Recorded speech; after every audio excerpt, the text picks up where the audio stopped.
Hi, my name's Raji Ahsan, and this is Smith Canteen in Carroll Gardens, Brooklyn, where I worked as a barista for some years. And while I worked here, I got to serve wonderful, interesting, creative professionals who have fantastic stories to tell about how they paid their dues. This show is a love letter to us millennials about what it takes to get to where you want to go. Hard work, persistence, and I hope you enjoy it.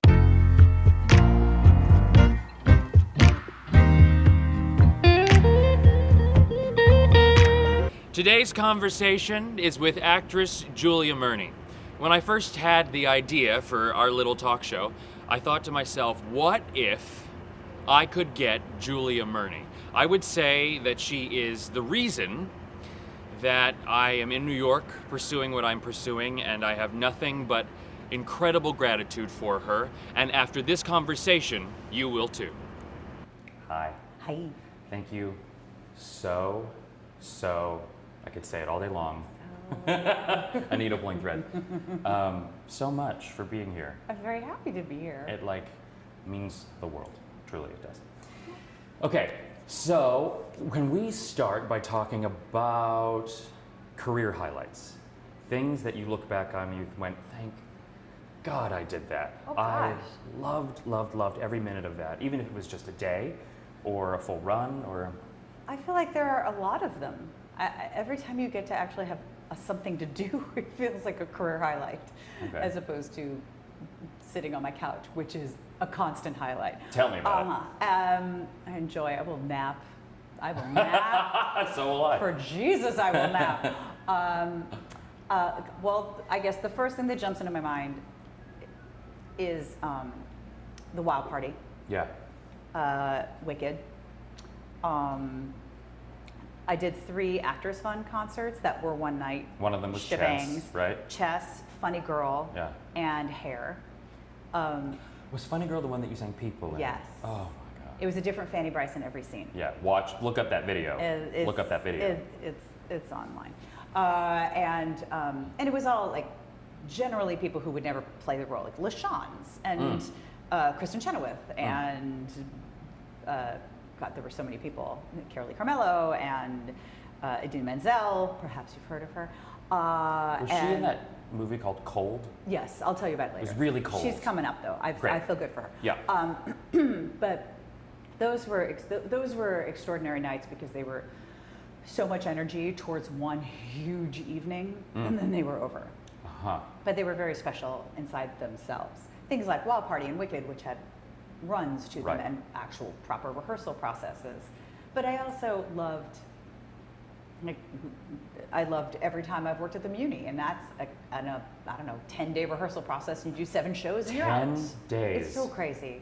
That's how I just did Gypsy as well. Gypsy was another one. 10 days. Yeah. That's too How fast. do you do that? Well, you have to be off book coming in. Okay. But the thing is, I can do that because I had like a role that had lines, and I could say I have to have the script. And you had the material with enough time. Right, but if you're in the ensemble, like you don't know what part you're singing, so they're just breaking their asses. Can I say asses? Sure. Okay, asses. No. Okay, well now I said it. Sorry. You know what's Seal's actually been interesting? broken. I'm going to say this really quick. Julia's not drinking coffee because she doesn't drink coffee. She's drinking tea. Cup of tea. A cup of tea. So, is it all right? There's that voiceover voice, which we'll talk about. She's drinking tea, so this episode is called Making Steeps and Playing Bleeps. So the more that you curse... So the more I say Great! Cool. My parents will be so proud. Yeah, we'll bleep it, and then, yeah. I like to spell it. Okay, so... What's your favorite curse word? My favorite curse word? Oh, Inside the Actor Studio, here we go. I love the word... Oh, I can't... It's gonna be bleeped. I'm not going to say it because it's If grating. it makes you feel about go this on your. It's Here's why though. I use that word. Well, here's the thing. I feel like out of all of, I never use it. I will never, ever say it because it still has an effect. It still has an effect. Yes. That's why I think it's the most. I don't know if it's my favorite. It's the most effective one. How about that? Sure. Favorite one is probably just simple. My grandma said it a lot. That's not a curse word, though. It's not? Not really. Only little kids get in trouble for saying. I'd still get in trouble in front Although of I did sing with the symphony once in Salt Lake City, and I had to take the word out of one of my songs. See, that's weird. Specifically. That's weird. I was specifically asked to take that word out, and in the patter, I couldn't say, oh my God. Yeah. Like they said I could say, oh my gosh, or oh my heck. Because that's what they say. Oh my heck. That's what apparently the Mormons say. Oh, there you go. So that's what that was all about. So you're doing these shows. Yes. And you have 10 days rehearsal. You come and learned that you just did Gypsy like this. That was a highlight for you, Gypsy. Yes. That must have been a highlight. That was, I mean, the thing is, not to slander one show against the other. Sure. But like, I did Mamma Mia at the Muni last summer. Sure. And the Muni is this huge like factory, essentially. This next summer will be their 100th anniversary. And it's all in-house, and you rehearse so fast, but they have so many hands on deck, and they just like system. Yeah. You're doing Mamma Mia. You make some choices and you do them. Right. It's not like, you know. Yeah. And I had so much fun doing Mamma Mia, far more fun than I ever expected. I was kind of like, oh, I'm doing Mamma Mia. And then I was like, wait, I love this. I want to do this more. Gypsy is such a well-written show. Yeah. It's just so good. Yeah. That and we actually ran 2 whole weeks of Gypsy. And the last night, I did something. I just like made a movement and was like, oh, that's what I should have been doing for 2 weeks. We were just figuring out because it's so deep and layered. And by Mamma Mia, you're kind of like, I don't know, mega mix. I'm gonna have some fun. Go in. So it seems like you find, whether you're conscious of this or not, you find the highlights in the thing you're doing currently. You have, I think you have to. It's, I mean, on the one hand, I think there are I've learned this the older I've gotten, like all the reasons for taking a job as an actor, and maybe I can only speak as an actor because that's all I know, but all the reasons are valid for taking a job. Whether you need insurance weeks, even if it's something you really don't want to do. Which I just got for the first time. Yes! There we go. Okay. Yay! Insurance weeks, or you got to pay your rent, or you know, whatever it is. And even it's like I have something coming up that I know is going to cost a lot of money, so I have to do this job. If you're lucky enough to get that job, like I've seen people say, I had a friend who was in it was either Viagra or Cialis. It was one of those. Those are the same. It was an erectile dysfunction. Does that count as a bleep? Situation. No, erectile. Okay. Vagina. There. Those are not curse words. Those are just words. Got it. Okay. There we go. Bleep that. That's my favorite. There you go. Anyway, he had this commercial, and I was aware of a few people saying to me, "Why is he doing that?" And I was like, "Because that's cash money. What do you?" No one's looking at him as an actor, going, "Oh, he's got a little problem." Like it's an ad. Right. When people do that questioning thing, that makes me nuts. 'Cause I'm like, as long as you understand the reasons you made your choices, that's all that matters. Sure. Now, that being said, in terms of my career or what have you, the only choice I have is to say no. Yeah. It's not like I'm choosing particular roles to craft the sculpture of my career. Image, I got nothing. There's Yeah. plenty of stuff that I've auditioned for and not gotten. Sure. So, Yeah. I don't know. But there are stuff I've gotten where I've said no for various reasons. And I always knew it. And sometimes they were reasons that, they were no's that, I said no to Broadway shows. And people were like, oh! Well, I was like, but I know why. It's okay. When did you decide performing? I'm going to be a performer. I went to a summer camp. That was a theater camp that was sort of randomly chosen by my parents because they just wanted me to get out of the city for the summer. And I didn't want to go, and I was very petulant, and I went, and it completely changed my life. Can you tell me how? And I just did my first show. I'd never done a show before then. I'd grown up around it because my dad's an actor, and I'd gone to shows, and that was all very much a part of my life, but I wasn't a performing kid or anything like. I started singing in junior high in choir at IS 44 on 77th Street in Columbus Avenue, simply because some of my friends were going to do chorus, so I was like, oh, I'll do it. Okay. And then you found that you had this voice. I didn't really find that I had this voice. I just found, I got my first solo because it was Christmas time, and one of the girls was noodling around with the piano player, singing Have Yourself a Merry Little Christmas, to which I knew harmony from the John Denver and the Muppets Christmas album, Okay. which was my obsession. Great. So I started singing harmony, and Miss Morris, who was our choir director, was like, "You're gonna sing that together." Oh. And that was my first solo. Okay. That's amazing. So You come from a performing family, or your father was an actor. And now my brother is, who's much younger than me. Oh. And my sister's a producer, Okay, so all right. also younger. And then you went to the high school of Music and art. Well, LaGuardia. LaGuardia. That's what it's called. And then, so then you went to college, I'm assuming. Syracuse University. To study it. So as I said to you before, the whole point of this show is to offer encouragement. There is a point to this show, like to sit down with people who are now career artists or whatever, like what have you. It doesn't, you don't have to be an artist, you can be a business person or whatever. To say to those of us coming up, it doesn't happen overnight. No. No. And Well, also the definition of happen. right, talk about that. What does that mean? The truth of the matter, what I like to say is that I've known some people who seem to believe that if you just climb to the top of the mountain, then you get to stick a flag and be like, I win. And you never go back down. And I don't think that's the truth at all. I think the truth of the matter is that everyone's always climbing, and sometimes you turn around and somebody's coming up and you reach a hand out and you have to help them, and it might mean they leapfrog right over you. But you have to assume that at some point someone else is going to go here and you can put your foot there and Sure. they help you up. But it's constant. It's a constant, because even the most successful person I know, people get in this business, again, it's all I can speak for, but in this business, people get a little glassy-eyed to the notion of, I think they're famous. I know who they are. I've seen them in shows or on TV or whatever, which means that their life is fantastic, which can be very Detrimental. well, but also exacerbated to a certain degree by social media. Because you go on Instagram, and more often than not, no one's putting up the day that they're weeping in the corner, rocking and eating a pint of ice cream because they're so depressed.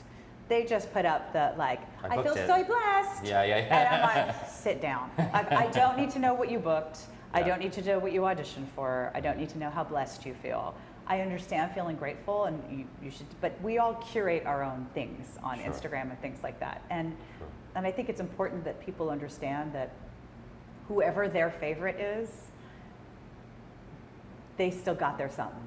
Everybody got their something. Yeah. And the only way you get through the something is that you surround yourself with good people. And I think part of the reason I wasn't able to really pick one highlight show is because there are all those highlights, but all you ever get to take with you are the people. The rest of it's just a memory that you are kind of re-sculpting in your brain anyway, and other people will re-sculpt. Yeah. And something that you could be like, I loved that show. Other people are like, ugh, that show was awful. Or vice versa. I've been in shows where other people will come up to me now and be like, I loved blah, blah. I'm like, did you know? Huh. Were you there? You're the one. That's interesting. So I think it's important to, the most important thing is understanding that you're not alone. Yeah. Because we think that we are. Yeah. I think no one else feels this crappy on your crappiest day. Yeah. And maybe not on that day, but on some other day, everybody else has. Yeah. And if you don't get a job, drink your bourbon or eat your ice cream or do what you got to do. Acknowledge that you're upset that you didn't get it. Sure. And then you better throw all of your support behind the person who did. Because you would want the support if you had gotten the job. Which leads me to this. 6 years ago, I saw you in a show at, I don't even know where it was. What show was it? It was a concert, Okay. I think. And Stephanie Block was in it Okay. at the town hall. Sure. Great. Very possible. I've done lots of concerts at Town Hall. Yeah, and you sang Tomorrow Oh, from Annie. for the little girl. Yes. That's right. And I went to the stage door afterwards, as was my habit. And you came out, and I started to shake. And Stephanie Block came out, and I started to shake. And I'm like, oh, I got to talk to these people.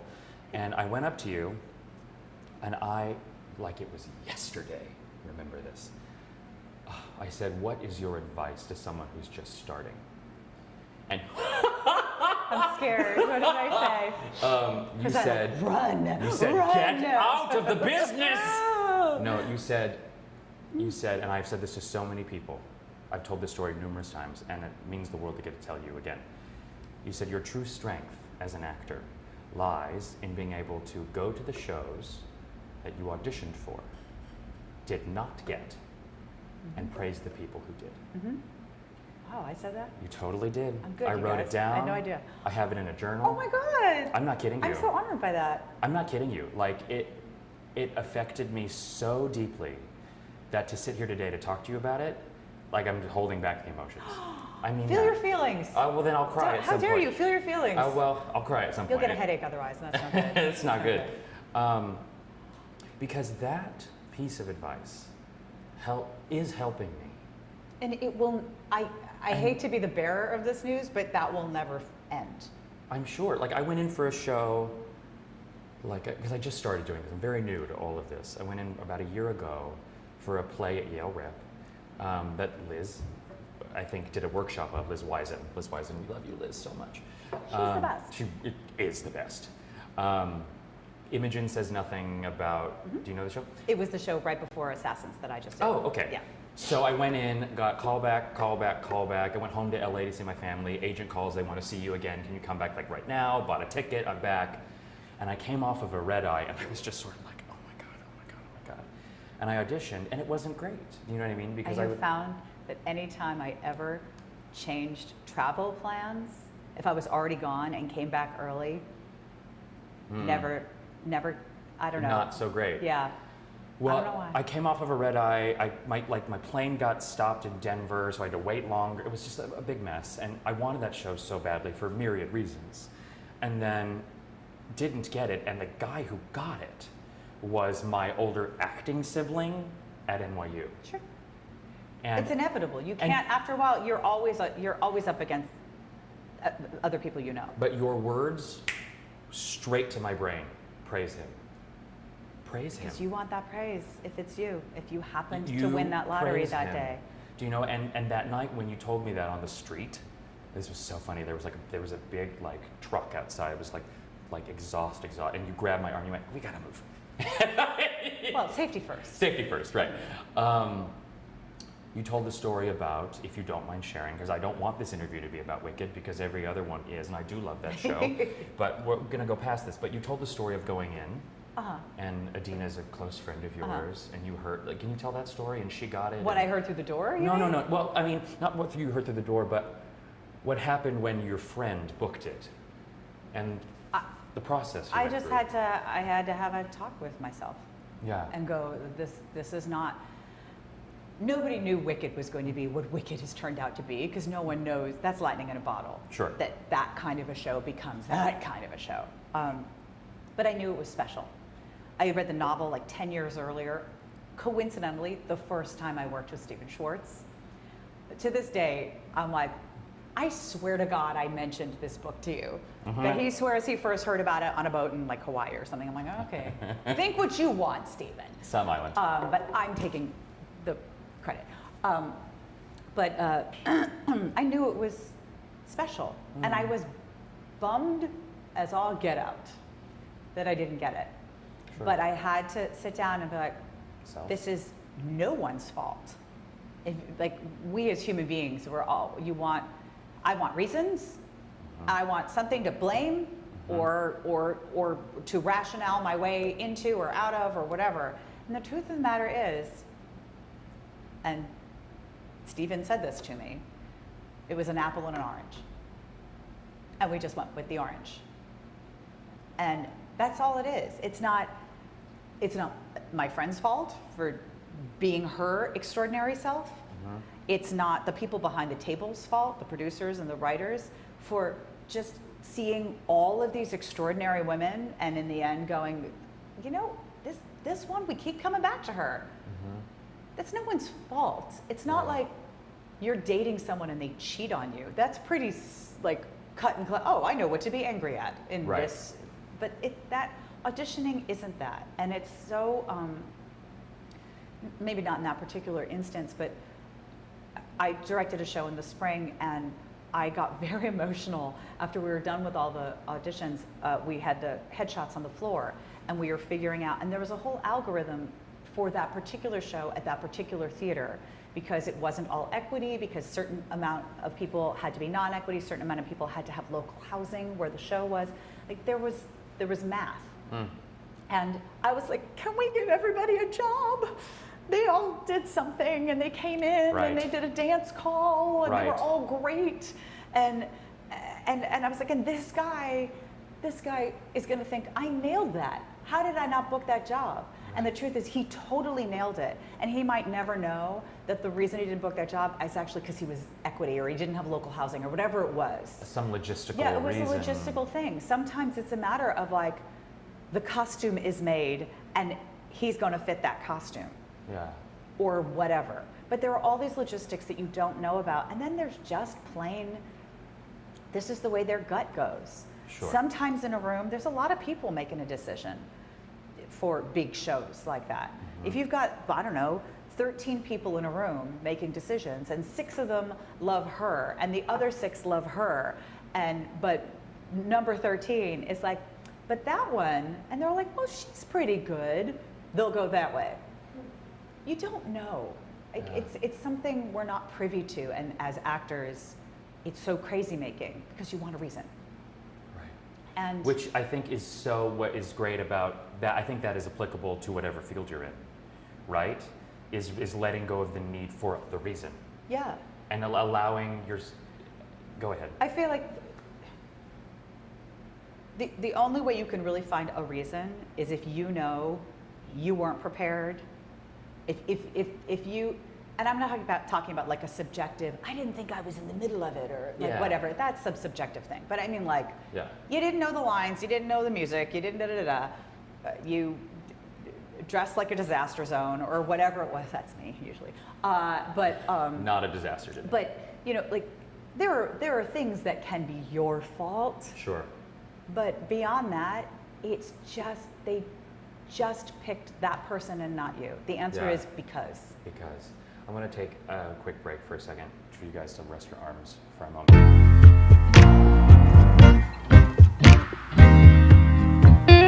You offered me such wonderful encouragement so many years ago. Has anyone offered you such wonderful encouragement that you'd care to share, that you can think of? I'm sure many people have, and of course I have no memory.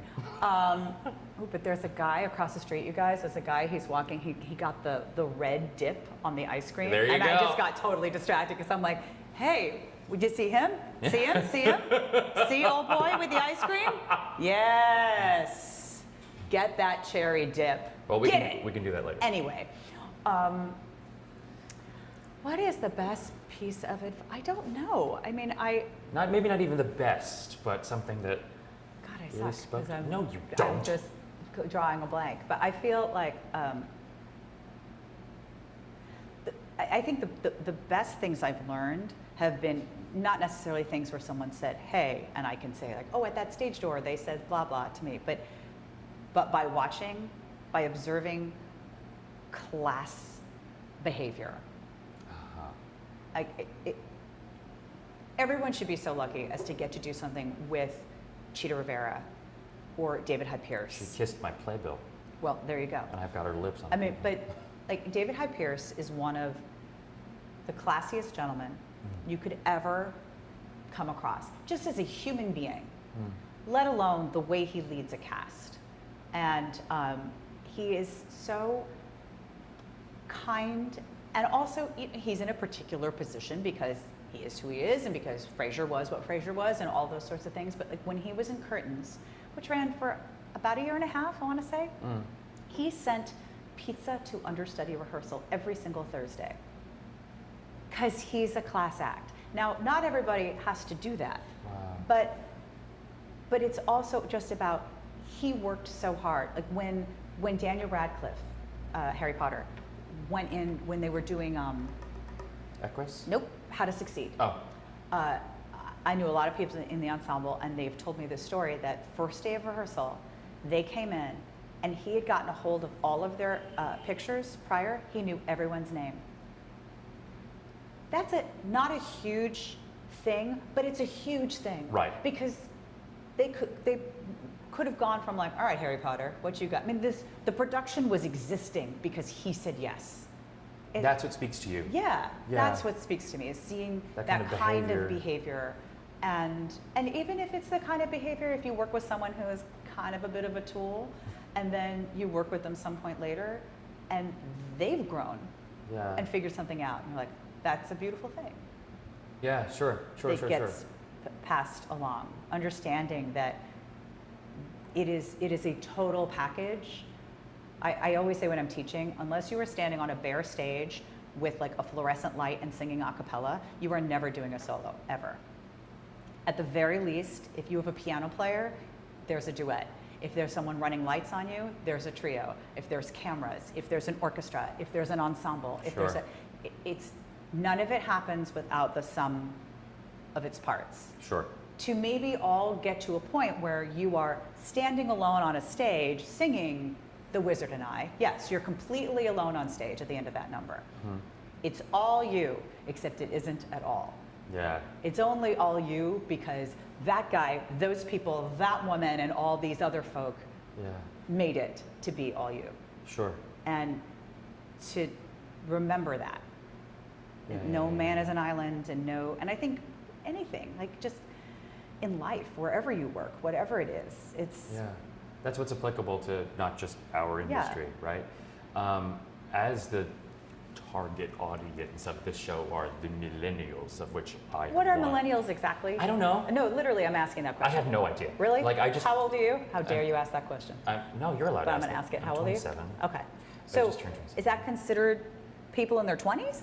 No. You go. You can talk. I don't want to say my age. I'm above that Okay. in a different area. Here, I'm I'll, still I'll, a millennial. I'll make it easy. My brother is 30. Is Okay. he a He millennial? is a millennial. Okay. So I guess we all are. All right. So We're I in just this so room. given that, go ahead. Yes. Given that, I just what need would, you to understand. I still have no idea.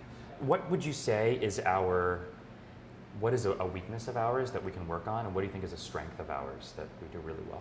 Well, it's hard to make a blanket statement for an entire generation of humanity, but that being said, I mean, I think the weakness, if you will, it comes from